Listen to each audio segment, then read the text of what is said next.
అందరికీ నమస్కారం. సో ఈరోజు మనం ప్రాసెస్డ్ ఫుడ్స్ అంటే ఏంటో తెలుసుకుందాం. సో నేను మీ రజనీప్రియ, మెడికల్ ఆంకాలజిస్ట్.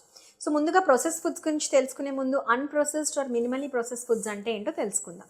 సో మనకి ఏదైనా ఫ్రెష్గా దొరికేదన్నీ కూడా unprocessed or minimally processed foods అండి. అంటే మన ఫ్రూట్స్ కానీ, వెజిటబుల్స్ కానీ, లేకపోతే ఫిష్ కానీ, డ్రై ఫ్రూట్స్, ఎగ్స్, ఇవన్నీ కూడా మనం ఫ్రెష్గా ఇంట్లో చేసుకొని తింటే, లేకపోతే 1-2 days రెఫ్రిజిరేటర్లో పెట్టుకొని తింటే అవన్నీ కూడా they are good for health and they are unprocessed or minimally processed foods అనమాట. సో ఈ ప్రాసెస్డ్ ఫుడ్స్ అంటే ఏంటి అంటే, ఈ ఏవైతే న్యాచురల్గా దొరుకుతాయి, ఫ్రెష్గా దొరికే వాటిని దాని యొక్క షెల్ఫ్ లైఫ్ పెంచడం కోసం ఏమన్నా మనం ఎడిటివ్స్ కానీ, అంటే ప్రిజర్వేటివ్స్, సాల్ట్, షుగర్స్ కానీ, కలర్స్ కానీ ఇలాంటివన్నీ వేసి దొరికే వాటిని ప్రాసెస్ ఫుడ్స్ అంటారు. సో మన ఉదాహరణకి ఏంటి అంటే ఈ పికిల్స్ కానీ, లేకపోతే ఈ టిన్ ఫుడ్స్, క్యాన్ ఫుడ్స్ అవన్నీ వస్తూ ఉంటాయి. ఈ బేకరీ ఐటమ్స్, ఈ రెడీ టు ఈట్ ఫుడ్స్, ఇవన్నీ కూడా ప్రాసెస్డ్ ఫుడ్స్ కింద వస్తాయి.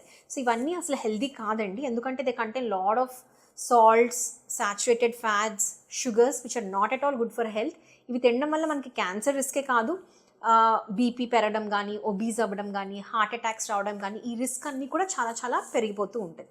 సో ఈ ప్రాసెస్డ్ ఫుడ్స్ ఏవైతే ఉన్నాయో దాని ఇంటేక్ ఎంత వీలైతే అంత తగ్గించుకుందాం. కంప్లీట్గా అవాయిడ్ చేయడం ఎవరి తరము కాదు. సో ఎంత వీలైతే అంత తగ్గించుకుందాం ఈ ప్రాసెస్డ్ ఫుడ్స్ని మన డైట్లో, అండ్ మనం హెల్తీగా ఉందాం. Thank you.